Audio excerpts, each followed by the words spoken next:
C'est un sommet historique dans la cité balnéaire de Sotchi qui a réuni la Russie et l'Afrique. Tous les 54 pays du continent étaient représentés, la plupart par les chefs d'État et de gouvernement, comme c'est le cas du Mali avec le président Ibrahim Boubacar Keïta. Il s'agissait de magnifier les relations amicales traditionnelles entre Moscou et les capitales africaines. Pour le président russe Vladimir Poutine, l'Afrique joue aujourd'hui un rôle clé dans l'agenda international, d'où la nécessité d'accorder la plus grande importance au continent. Et comme rien de durable n'est possible sans la paix et la sécurité, le patron du Kremlin entend apporter son appui. La Russie, en sa qualité de membre permanent du Conseil de sécurité des Nations Unies, envisage de participer à la mise en place des stratégies pour renforcer la stabilité en Afrique. Nous estimons qu'au conflit africain, il faut d'abord trouver des solutions africaines. Dans la région du Sahel, en particulier, sévissent de nombreuses organisations terroristes, dont Al-Qaïda et Boko Haram.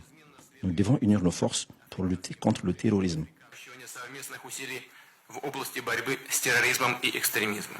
Le Mali fait partie des pays touchés par l'insécurité qui entrave tout développement. Le président de la République est donc sur la même longueur d'onde que son homologue russe.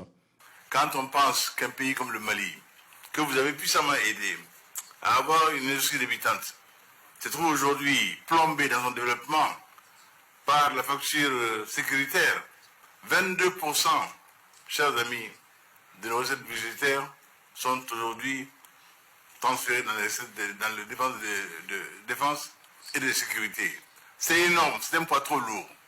C'est autant de non investis en social, en infrastructure, en énergie, en développement tout simplement. L'instauration d'un environnement de paix et de sécurité dans le Sahel constitue de nos jours un défi majeur à relever pour la stabilité des pays ouest-africains, du Maghreb et même du reste du monde. Aujourd'hui, force est de reconnaître qu'aucun pays, quels que soient ses moyens, n'est en mesure tout seul d'y faire face. Pourquoi nous avons créé, en mutualisant nos efforts, nos forces, le G5 Sahel. Je vous invite, Monsieur le Président Poutine, à nous apporter votre concours à ce G5 Sahel. Plusieurs autres chefs d'État, dont ceux du G5 Sahel, ont insisté aussi sur les questions de sécurité. Tous les dirigeants ont appelé par ailleurs à un partenariat dynamique dans la réalisation des infrastructures de base, mais aussi des projets agricoles, énergétiques, technologiques et commerciaux. La veille de la tenue du sommet, le président russe Vladimir Poutine a reçu un à un l'ensemble des chefs d'État et de gouvernement, dont le président de la République Ibrahim Boubacar Keïta, accompagné de son épouse Keïta Aminata Maïka. Un accueil suivi d'un dîner gala offert aux dirigeants du continent africain.